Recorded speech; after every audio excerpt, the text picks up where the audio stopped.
उद्योग करने के लिए, अमृत पाने के लिए समुद्र का मंथन किया गया। कि कैसे? महाराज परीक्षित ने पूछा, महाराज समुद्र का मंथन कैसे हुआ? आवश्यकता कैसे पड़ गई? यह कार्य देवताओं ने किया था, साथ में मिलाए असुरों को। वह कैसे हुआ? एक बड़ा सुंदर दिव्य कथा आई। एक बार देवराज इंद्र जो है भ्रमण करने के लिए अपने ऐरावत नामक हाथी में चढ़ करके सची देवी को साथ लेकर के घूमने निकली वनोद्यान में। बोले वृंदावन बिहारी लाल की। तो देवराज इंद्र जो है अपने पत्नी सची को साथ लेकर के अपने हाथी में सवार होकर के वनोद्यान में भ्रमण करने के लिए निकले। दोनों आनंद के साथ चले जा रहे थे। सामने से एक महात्मा आन पड़ा, नाम था दुर्वासा। दुर्वासा कौन है पता है ना? अत्रि और अनुसुईया का बेटा। ये भी भगवान के अवतार। किसके? प्रलयंकारी के। वैसे जैसे भोले बाबा प्रलयंकारी, उनका अवतार भी कोई कम नहीं। सभी लोग डरते रहे, दूरे वासा यह दुर्वासा। जो दूर में रहे तब ठीक है, नहीं तो पास में वास हो जाए तो गड़बड़। इसलिए दूर वासा, दूरिया मरे में तबे बने रहता है नहीं। दूसरी भाव यह है, दुर्वा नाम आशा, जिसका जीवन दुर्वा रस से चलता हो उसका नाम दुर्वासा। भोजन आदि से आवश्यकता नहीं, केवल दुर्वा का रस पी करके जो तपस्या करे, व्रत करे, उसका नाम दुर्वासा। वही महात्मा जो है अचानक आन पड़ा। तो सामने सामने जैसे मुलाकात हुआ तो शिष्टाचार किया देवराज इंद्र ने, मारे डर के भैया कुछ भी हो तो कहीं श्राप न दे जाए। जैसे प्रणाम शिष्टाचार किया देवराज इंद्र, तो महात्मा जी ने कहा कि आशीर्वाद में क्या दे? तो अपना पहना हुआ था माला, और माला निकाल करके लो भाई, उसके गले में डाल दिया। देवराज इंद्र को लगा, देखो तो अब मैंने इसको ब्राह्मण मान करके, महात्मा मान के प्रणाम कर ही दिया, तो अपना जूठा माला मेरे को पहना दिया। कहा कुछ नहीं, डर था श्राप का, इसलिए कहा कुछ नहीं। उस माला को निकाला, अपना देवी जो सची थी उनको दे दी, अपना बला पत्नी को थमा दिए। पत्नी देवी ने कहा मैं क्या करूं? उनके मनोभाव को समझ गई। उन्होंने कहा इनकी पहनने की इच्छा नहीं है तो मुझे पहना रहे हैं, तो मैं क्यों पहनूं? इसलिए उन्होंने अपने हाथी को पहना दिया। हाथी को जैसे पहना है, हाथी महाराज ने कहा वाह, मालिक जब नहीं पहने तो सेवक ऐसे क्यों पहने? इसलिए उसने मारा झटका, फूल को नीचे रखा जमीन में और दबा दिया पांव से। सारी घटना देख रहा है कौन? दुर्वासा जी। वारे देवराज, देवताओं को राजा समझता है अपने आपको? मूर्ख कहीं का, बुद्धि नाम की चीज नहीं है। किसी महात्मा का दिया हुआ आशीर्वाद ऐसे हाथी के पैरों से कुछ लमाओगे? इतना अहंकार तुझको हो गया है? मूर्ख कहीं का, जाओ श्रीहीन हो जाओ, स्वर्ग से च्युत हो जाओ। ऐसा श्राप दे दिया। दुर्वासा जी का श्राप लगा। दुर्वासा जी तो चलते बने। देवराज इंद्र अपने भवन में तो आए जरूर, लेकिन हुआ क्या? ये घटना की जानकारी शुक्राचार्य जी महाराज को हो गया। तो शुक्राचार्य जी ने महाराज बलि से कहा, उस समय राक्षसों का सेनानायक था बलि जी महाराज। ये बलि जी हैं कौन? प्रहलाद जी के नाती। ध्यान देना बाबू, बलि जी महाराज कौन है? प्रहलाद जी के नाती। तो जैसी जानकारी मिला तो सभी सेना लेकर के स्वर्ग में किया चढ़ाई। जब चढ़ाई हुआ तो घोर घमासान युद्ध होने लगा। लेकिन श्राप महात्मा का लगा था इसलिए किसी के आशीर्वाद या किसी महात्मा को साधारण समझकर के मजाक आदि उल्टा सीधा नहीं करना चाहिए। कि कथा का शिक्षा लेते रहना चाहिए जीवात्मा को। तो घोर घमासान युद्ध हुआ, मारे भागे भागे चले। ब्रह्मा जी के पास में सभी देवता निवेदन किया कि प्रभु हम क्या करें। तो कहे हम भी क्या कर सकते हैं। ब्रह्मा जी सभी देवताओं को साथ लेकर भगवान नारायण के पास में गए। भगवान नारायण ने कहा कि इस समय लड़ने भिड़ने से काम नहीं चलेगा, कि गुरु कृपा से राक्षस लोग प्रबल हो चुके हैं और तुम्हारा जो है इस समय गुरु निर्बल हो चुका है। कैसे? एक घटना और घट गई थी यहीं पर। क्या कि देवराज इंद्र जो है, इससे पहले देवराज इंद्र जो है एक बार अपनी सभा लगा करके बड़ा सुंदर आनंद ले रहा था। संगीत का आनंद ले रहा था। उसी समय गुरु जी महाराज जो है पधारे। गुरु जी महाराज पधारे दरवाजे, लेकिन कोई आव भगत नहीं हुआ। कहा कुछ नहीं, गुरु जी महाराज वहां से लौट करके चलते बने। तो जिसका गुरु ही ना हो उसका राजपाट का देख रेख कौन करे। और लग गया ऊपर से दुर्वासा जी का श्राप। देवताओं के ऊपर में दैत्यों का भार अधिक हो गया। कह दिए कि तुम अब यहाँ से भाग जाओ, छुप जाओ। तो देवता वहां से भाग चले, छुप गए। और छुपने के बाद में ब्रह्मा जी के सलाह से एक दिन निवेदन किया गया कि एक काम करो बेटा, ऐसे में काम नहीं चलेगा, बार बार ये घटना होता रहता है। इसलिए एक काम करो, समुद्र जी का तुम लोग मंथन करो, अमृत के लिए उद्योग करो, अमृत के लिए उद्योग करो। देवराज इंद्र से कहा तो कह जाओ बलि से मितानी कर लो। तो देवराज इंद्र जो है अपने दूत भेजा। दूत भेज करके सूचना दिया कि मुलाकात करने के लिए देवताओं का राजा आया हुआ है भाई, मेन मुलाकात करने के लिए कुछ प्रस्ताव भेजे हैं, राजीनामा प्रस्ताव है। दूतों ने आकर के बलि जी महाराज को बताया।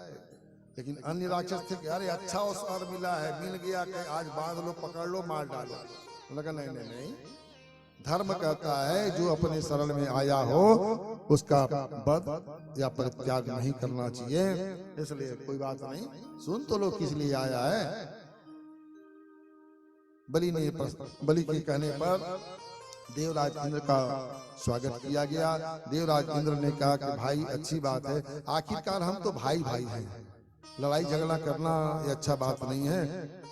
और कुछ सेना आपका वही मारा जाता है, कुछ सेना हम लोगों का भी समाप्त हो जाता है। इसलिए एक और अच्छा सुझाव है कि कौन सा, कि चलिए समुद्र का मंथन करेंगे, उसमें से अमृत निकलेगा, उसको फिर अपन पा जाएंगे तो हम लोगों का मृत्यु नहीं होगा। अच्छा,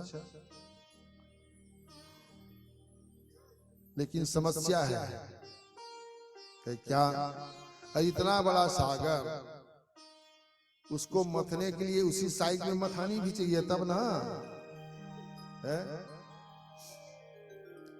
तो मथानी किसको बनाएंगे भाई? मंदराचल पर्वत को। ठीक है चलो उसको मनाने चलते हैं।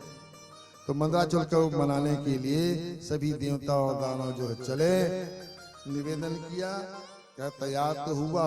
मंदराचल कहा हम तो जाऊंगा जरूर, लेकिन मेरा भार बहुत ज्यादा है, मुझको उठा करके कोई ले जाएगा तब ना, तो हम सब मिलकर उठाएंगे तो फायदा क्या होगा? अमृत निकलेगा तो आपको भी तो देंगे। चलो कोई बात नहीं, ठीक है चलो उठा लो। देवता और राक्षस मिल करके मंदराचल पर्वत को उठाने लगे। उठाए जरूर, लेकिन कई लोग होते हैं ना, बहुत जन तो उठावत है तो वहीं भर थोड़ा कम ताकत लगा हो का हो है, कमजोरी कर दिए। तो कमजोरी कर रहे तो फिर गड़बड़ होगा कि नहीं, बैलेंस बिगड़ेगा ही। तो यही समस्या रहा। मेरे ख्याल से लगता है कि रामचरितमानस में धनुष यज्ञ का जो कथा है ना, शायद यही है। धनुष यज्ञ का भी भूप सहस्र 1 12 लगे उठावन टरेन टारा, धनुष को उठा तो लेंगे, मिलजुल कर तोड़ तो लेंगे, लेकिन शादी किसके साथ होगा गारंटी किसी की नहीं है। एक दूसरे को देखे ये मुझसे बलवान है, इसके रहते मेरा क्या होगा, इसलिए मेरे को मेहनत काहे को करना। हाँ चला उठावा उठावा उठावा वहू पकड़े हम और जब तक उठबे झन कर तो कहाँ लूटी भैया है। वही चक्कर मद्राचल के लिए भी हो गया। तो कहीं पर कितने राक्षस कितने देवता दबने से लगे, सब थक हार गए। नारायण का किया ध्यान, भगवान नारायण जो है प्रकट हुए गरुड़ को लेकर के। मद्राचल को कहे चलो भैया मेरे साथ आओ। एक हाथ में पकड़ा मद्राचल और बिठा लिया अपने गरुड़ जी के ऊपर में। विचार करना कैसा विशाल मद्राचल, उस विशाल मद्राचल को गरुड़ की पीठ पर लादे भगवान और स्वयं बैठे। गरुड़ कितना विशाल रहा होगा, कल्पना करना, कल्पना से परे है मेरे भाई है। साधारण पक्षी मत समझे कि एक कोकड़ा ऊपर कैसे बैठी सो है। गरुड़ जी इतने विशाल है। समय आए तो कथा बताएंगे। वास्तव में गरुड़ जी कैसे रहे, अद्भुत विशालता रहा उनके बारे में। तो मंदराचल को लेकर के आए, मंदराचल तो आ गया। अब कहे उसके लिए क्या बोलते हैं उसको, रस्सी का डायमंड बतावा ना, मशीन के जमाना में भुला गया कैसे रखते हैं। नीति या नेता क्या बोलते रहे पहले सियान लोग, मथानी की डोरी है नहीं, नेति है नहीं। तो रस्सी भी बनाने के लिए चाहिए उसी के साइज में। तो कहे चलो क्या करें, तो वासुकी नाग को निमंत्रण देने चले।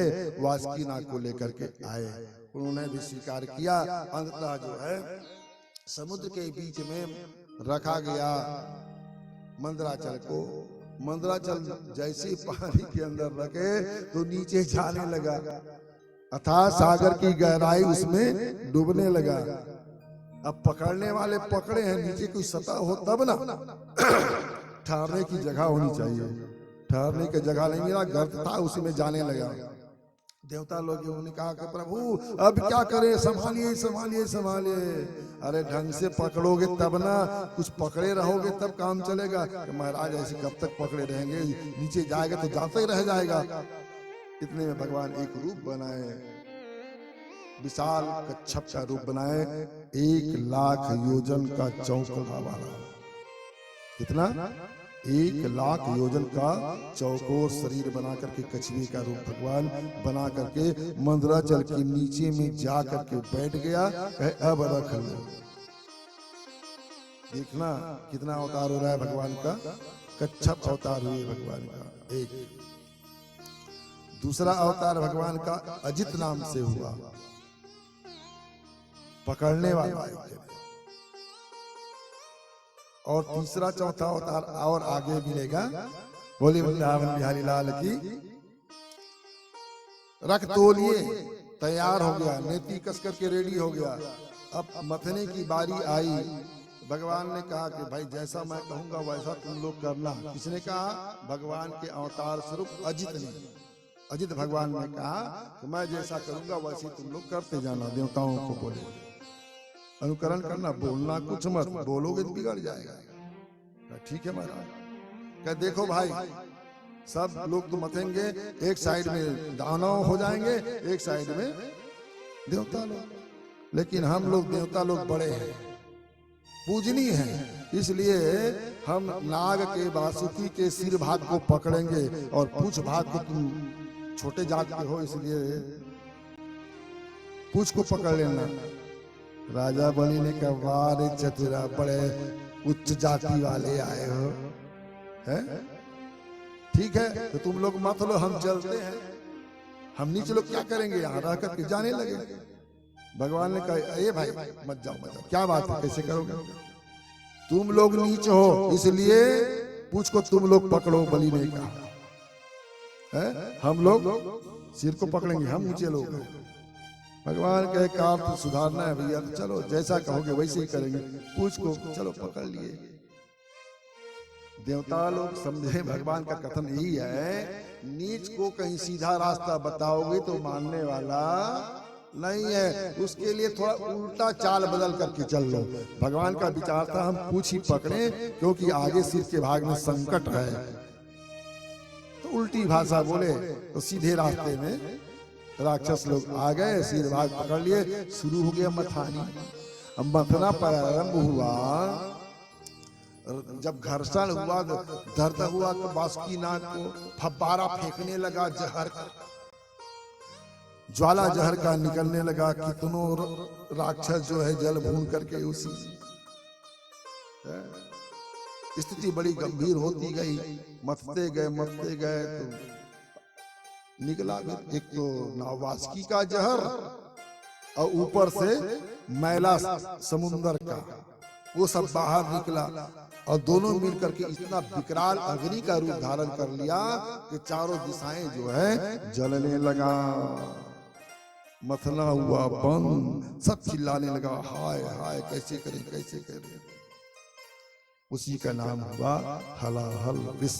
हलाहल जहर जो है समुद्र से प्रकट हुआ, फेन के रूप में चारों तरफ दिशाएं जलने लगी। भगवान से सबने प्रार्थना किया। भगवान ने कहा कि ठीक है भाई, ये व्यवस्था तो हम नहीं कर पाएंगे, लेकिन व्यवस्था हम ही बनाएंगे। तो हाथ जोड़ करके नीलकंठ भगवान का ध्यान किया। भगवान नारायण, भगवान शंकर जी प्रकट हुए। पहले नहीं आया, अब बुलाने पर भोले बाबा पधारे। भोले बाबा जब आए तो नारायण ने कहा, प्रभु हम आपसे निवेदन करते हैं, इस संकट से केवल आप ही उबार सकते हैं। भोले बाबा ने कहा कि प्रभु आपके रहते हुए संकट भक्तों के ऊपर में आए, कहां से, क्या बात करते हैं प्रभु। सुनो ना, आगे चल करके हमको माखन मिश्री खाना है भाई, दूध दही वाले हैं हम, और इसको थोड़ा आप ही ग्रहण कर लेते तो ज्यादा अच्छा होता। भोले बाबा ने कहा, यदि कहीं मालिक आदेश कर दे तो सेवक को जैसा भी हो करके रहना चाहिए। हे स्वामी, आपकी आज्ञा जो है सिर पर बनाए पसर, और पसर बना करके तब निज करतल पर उठा, किया हलाहल पान। भगवान भोले बाबा पसर बनाए, आवाहन किया, जितना जहर था हाथ में आने लगा और उठा कर सीधे भगवान जो है अपने मुखमंडल पे डाले। और जैसे अंदर पिए, अचानक दिमाग में आया भोले बाबा का, अरे जहर इतना हलाहल सारे दिशाओं को जला रहा है, जो अंदर कहीं चला गया। मेरे भगवान प्रभु मेरे छाती पर विराजमान है, हृदय में बैठा हुआ है, उनको लग जाएगा जहर, उनको परेशानी होगा। हे भगवान क्या करूं। झट से आधे बीच में रोक दिया, मुंह में डाला था, अंदर जाने वाला था, बीच पड़ा, कंठ गला। इसलिए बड़ा सुंदर बात, तब निज कर तल पर उठा, किया हलाहल पान, और बीच गले में रोक दिया। तो उसी समय शंकर हुए नीलकंठ भगवान। बोलिए नीलकंठ भगवान की जय। पूरे हलाहल जहर को भगवान शंकर जी चल पी लिए, रुक गया। इधर तुरंत सभी देवता और दानव मिल करके समुद्र का मंथन करने लगा। जहर निकला। भगवान शंकर जी जो है पहला रत्न है, ये भी जहर पीने का है। शंभू बाबू, जहर पीने का है, जो जहर पिएगा वो बचेगा। गलत, जहर पी करके नहीं मरेगा। कोई मरने वाला है, उसको जहर दे दो, वो जिंदा हो जाएगा। है? जो मरने वाला है उसको जहर पिला दो, जिंदा हो जाएगा। पुराना वैद्य में नहीं काम करें दउआ भाई। हाँ, सनपात की बीमारी आ गए ना, तो फिर कोई दूसरा इलाज नहीं है, जहर दे दे तभी बाँचे।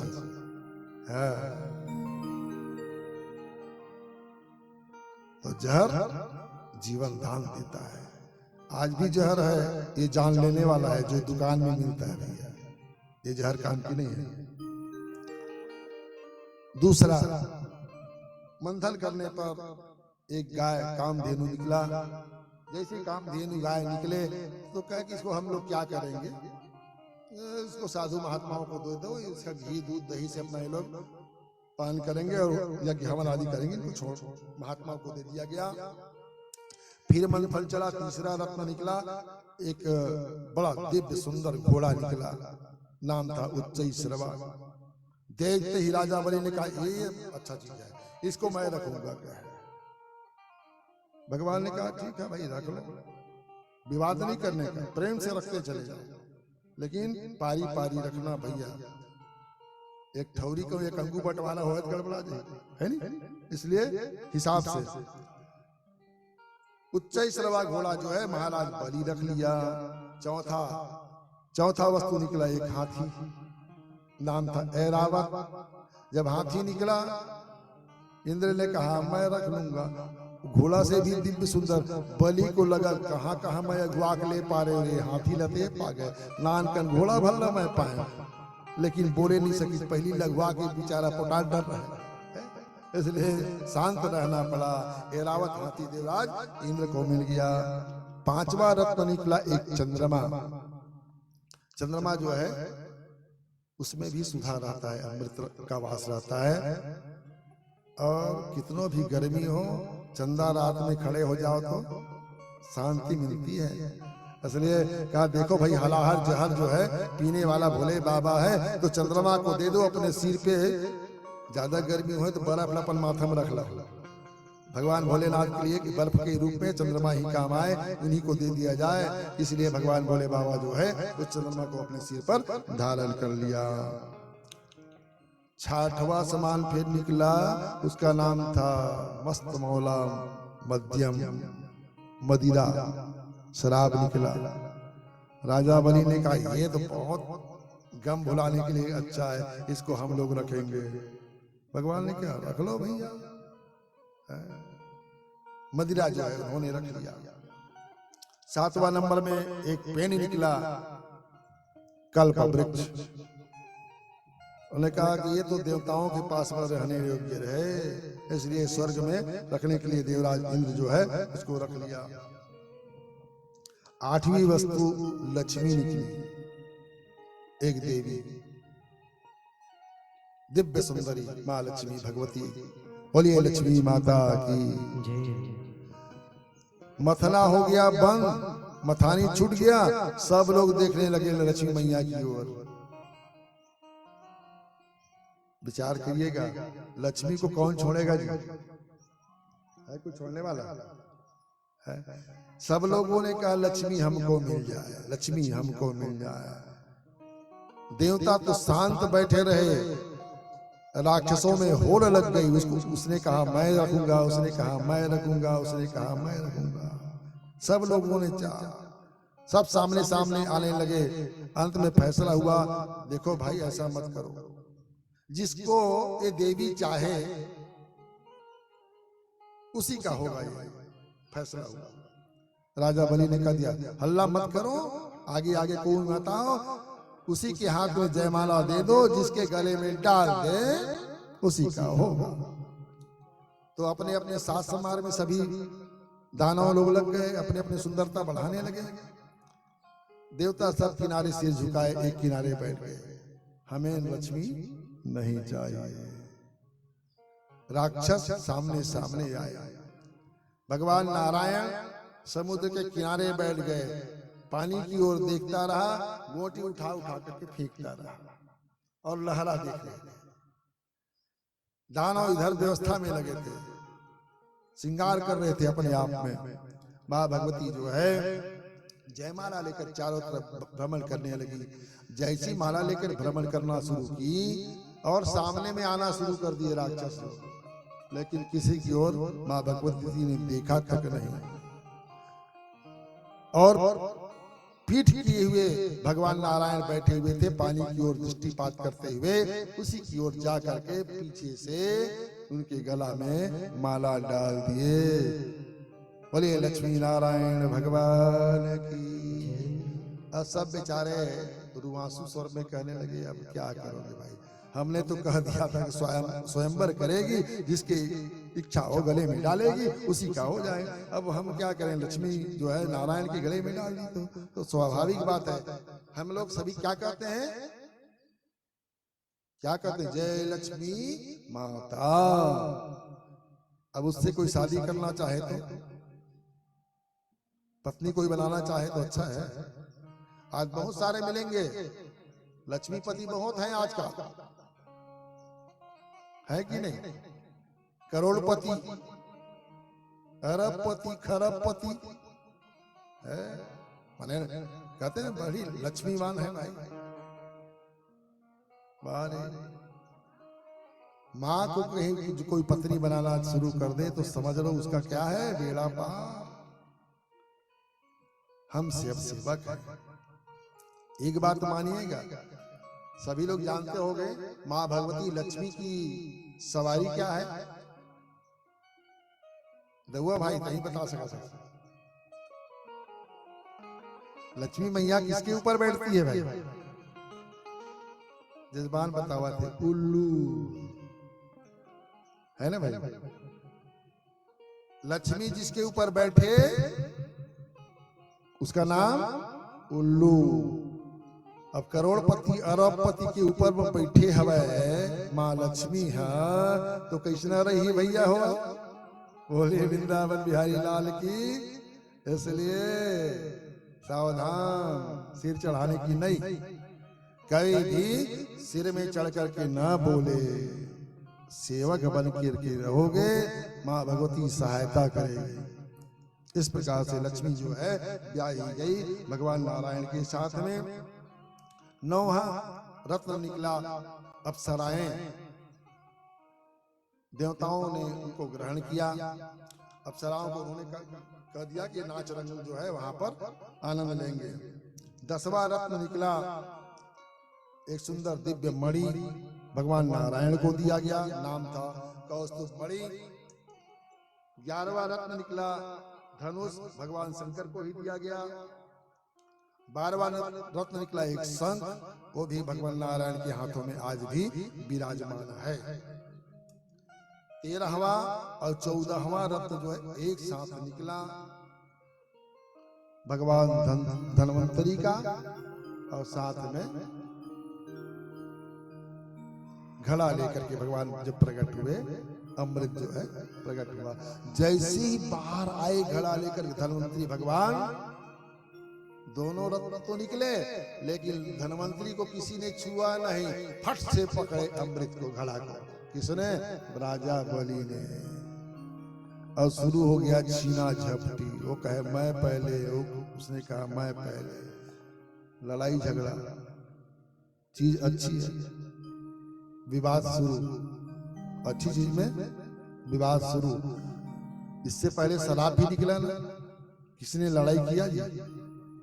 किसी ने लड़ाई नहीं किया। लेकिन अमृत एक ऐसा चीज है, उसमें खराब लोग उसको ग्रहण नहीं कर पाते। लड़ाई शुरू हो गया, बेचारे देवता हतप्रभ रह गए। अब हमारे हाथ में होता तो कोई उपाय सूझता, अभी तो दानवों के हाथ में हो गया। ये भगवान अभी नहीं लगी। बोले वृंदावन बिहारी लाल की। देवता आपस में लड़ने लगे, लेकिन एक दूसरे का हाथ छीना झपटी चल रहा था, लेकिन किसी ने उसको ग्रहण नहीं कर पाया। इतने में हुआ क्या, भगवान जो है उपाय बनाए। एक दूसरा अवतार हुआ भगवान का, मोहिनी का। दूर में गेंद खेलती हुई दिखाई पड़ी एक देवी। जैसी छम छम की आवाज आई, देवता और दानवों ने देखा। देवता सिर झुका करके बैठ गए। वाह वाह वाह, लगता है हमारा काम अब बन गया। और शांत। देवताओं ने कहा शांत होकर के कि हमारा काम बन गया, लेकिन दानवों ने कहा ए रुको रुको रुको, लड़ाई झगड़ा बंद करो भाई। इसका फैसला कौन करेगा पता है? वो सामने दिख रही है वो। अच्छा चलो उन्हीं के पास में घड़ा लेकर के पहुंचे। ओ देवी, आप कौन हो, कहां से आई हो, क्या नाम है, शादी हुआ है कि नहीं? नाना प्रकार की चर्चाएं करने लगा। अरे भाई तुम लोगों से क्या लेना देना, हम तो रास्ता चल रहे हैं, तुम हमारे नाम गाम जान करके क्या करोगे, हमसे कुछ काम है क्या, बताओ। अब बड़ाई देने के चक्कर में क्या बोल गए, सुनो ना देवी, ये जो अमृतसर के घड़ा है ना, इसको तुम रखो। अच्छा क्यों? अब तुम ही जिसको चाहो प्रेम से बांट सकती हो, जिसको पिला दो, इतने हैं हम, जिसको पहले पिला दो, किसी को बाद में पिलाओ, हमें कोई एतराज नहीं है तुम्हारे हाथ में। उन्होंने कहा देखो भाई, पहली बात तो हम अपरिचित और अपरिचित स्त्री का, उसमें भी स्त्री, अपरिचित उसमें भी स्त्री, एकाएक के भी विश्वास नहीं करना चाहिए। राक्षसों ने कहा देवी 100% विश्वास है आपके ऊपर में, आप जिसको चाहे पिला दो। उन्होंने कहा ठीक है, तो एक काम करो, मैं जो कहूंगी वही तुम करोगे। बिल्कुल हम तैयार हैं, जो कहिए। हाँ तो एक काम करो, एक साइड में बैठ जाओ राक्षस लोग, एक साइड में बैठ जाए देवता लोग, लाइन लगा कर बैठ जाओ। अच्छा ठीक है, लाइन लगा करके बैठ गए सब। अब उसके बाद माँ भगवती के रूप में, मोहिनी के रूप में भगवान नारायण जो है, देखते तो राक्षसों की ओर और काम करते देवताओं की ओर। बेचारे अमृत को न देख करके मुखामृत देख रहे थे, भगवती मोहिनी का चेहरा ही देख रहे थे इधर, और अमृत का धार जो इधर शुरू हो गया देवताओं की दिशा में। चलते चले जा रहे थे, मुस्कान देती चली जा रही थी मोहिनी के रूप में भगवान, और अमृत का वितरण होते चला जा रहा है। लेकिन किसी ने कहा कि ये क्या कर रहे हो उधर? हाँ हाँ चिंता मत करो, ये ऊपर वाला जो है ना पतला पतला ये देवताओं को, और नीचे का मोटा मोटा गाढ़ा वाला आप लोगों का मिलेगा। अच्छा ठीक है हम समझ गए, दानों का है हम समझ गए, हाँ ठीक है ऊपर वाला पिला दो। उसी में बैठा हुआ था एक, नाम था राहु। राहु ने कहता है भैया अमृत भी में मोटा और पतला, लगता है कुछ दाल में काला। नहीं बड़ा गड़बड़ है। तो धीरे से खिसका और खिसक करके बनाया रूप देवताओं का, और देवताओं का रूप बना करके ढूंढने चला रास्ता, कहाँ पे बैठूं। तो खाली जगह जहां पर मिलेगा वहीं पर बैठोगे ना। भगवान सूर्य नारायण और चंद्रदेव बैठे थे, थोड़ा सा गेप बना करके। पंगत में नियम है बीच में रास्ता ना छोड़े, रास्ता छोड़ोगे तो राहु महाराज बैठेगा निश्चित। तो सूर्य और चंद्रमा बीच में गेप बना करके बैठ गए, और भगवान जो है अमृत परोस रहे हैं, और धीरे धीरे परसते परसते राहु के हाथ में गया। और राहु के हाथ में जैसे गया, इधर उधर देखे राहु, जब इधर उधर देखे, बाद में चंद्रमा और सूर्य ने देखा ये जगह खाली रही से, ये कौन देवता कत के बेर आ गए, ये चिन्हे नहीं है रे दादा, है कुछ भेद खोले। इससे पहले राहु ने कहा ये भेद खोल जाएंगे भैया, इससे उठाया बाट है ना, सीधे ले गए मुंह में। तब बोल पड़े महाराज ये सगनो है। भगवान को समझते देर नहीं लगा भाई, पहले से जानते थे सब होने वाला है। उठाया चक्र और दे दिया उसका धड़ से अलग, सिर अलग हो गया। तब तक के अमृत हो गया अंदर, सिर तक जी गए, धड़ तक जी गए। एक जन रहते दू जन बन गए। भगवान के थे देवता में शामिल होए थे, देवता तय बन जरे भाई। तो हुए एक ठन है, दू ठन देवता बन गए, राहु है केतु तक बन गए। राहु है केतु 9 ग्रह हो गए, पहली 7 ग्रह रही थी, 7 ग्रह अब 9 ग्रह बन गए। बोलिए वृंदावन बिहारी लाल की। तो पंगत में भेद नहीं होनी चाहिए, पंगत में बीच का गेप बना करके ना रखें।